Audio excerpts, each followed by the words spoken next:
بسم اللہ الرحمن الرحیم۔ ناظرین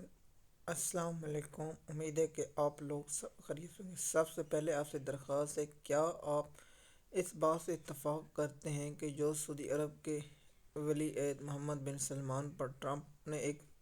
لفظ استعمال کی وہ ہم یہاں استعمال نہیں کر سکتے؟ آپ اس پر کیا رائے دیتے ہیں؟ آپ نیچے کومنٹ ضرور کریں۔ سب سے پہلے آپ لوگوں کو بتائیں کہ سعودی ولی عہد محمد سلمان پر بہت ہی ٹرمپ نے گھٹیا الفاظ استعمال کیے جو ہم یہاں بول نہیں سکتے، اور اس کے بعد یہ اس وقت واقع ہوا جب ٹرمپ سعودی عرب کے سرمایہ داروں کے ساتھ خطاب کر رہا تھا۔ وہاں اس وقت اس نے وہ الفاظ استعمال کیے جو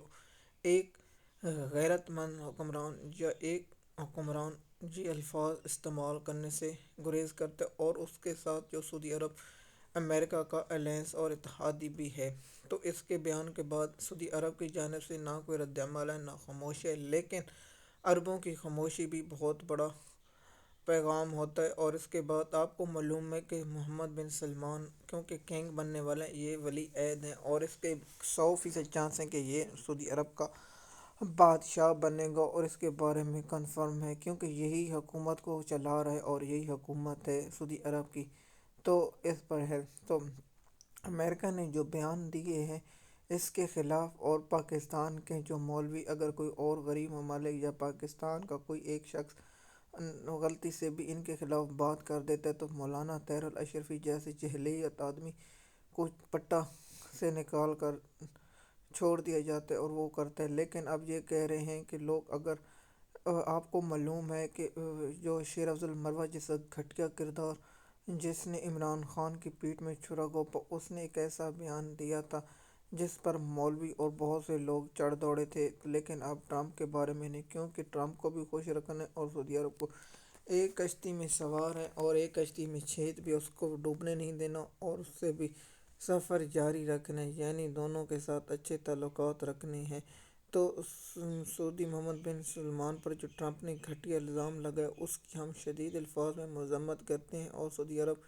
کے ولی عہد سے توقع رکھتے ہیں وہ ٹرمپ کو منہ توڑ جواب دیں گے، یعنی جس طرح ان کے جو سفارت خانہ یا وزارت خارجہ ہیں وہ ایران کے بارے میں بیان دیتے ہیں اور ان کے لیے سعودی عرب ولی عہد کے جو خلاف ایک گھٹیا زبان استعمال کی گئی ہے ٹرمپ کی، وہ اس کی مذمت کریں گے اور اس پر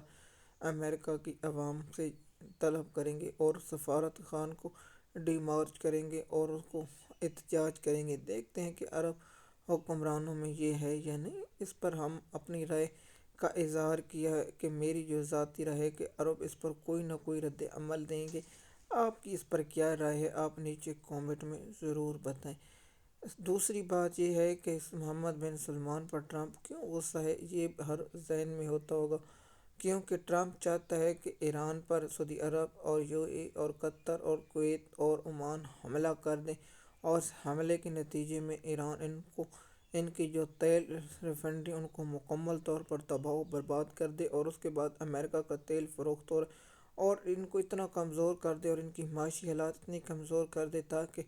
اسرائیل جو پلان بنائے بیٹھا ہے گریٹر اسرائیل کا وہ اس کو عملی جامہ بنا سکے، کیونکہ عرب کو جب کمزور ہوں گے تو وہ اسرائیل کے لیے آسان ہوگا۔ ہم نے جس طرح ویلاگوں میں پہلے بھی بتا چکے ہیں، اسرائیل کی جو ڈھانچہ ہے وہ اس کو نہیں ہوتا، کیونکہ اسرائیل عراق پر، ایران پر، شام پر، لبنان پر اور مصر اور ان کے جو عبادی علاقے، آپ عمران خان کا ویلاگ وہ ضرور سنیں جس میں اس نے اس احاطے کا بتایا ہے۔ تو آپ اب دیکھتے ہیں کہ عرب حکمران اس جنگ میں شامل ہوتے ہیں یا نہیں۔ مزید معلومات کے لیے آپ ہمارے یوٹیوب چینل پر ہیں تاکہ آپ کا انفارمیشن وقت پر ملتی رہے۔ شکریہ۔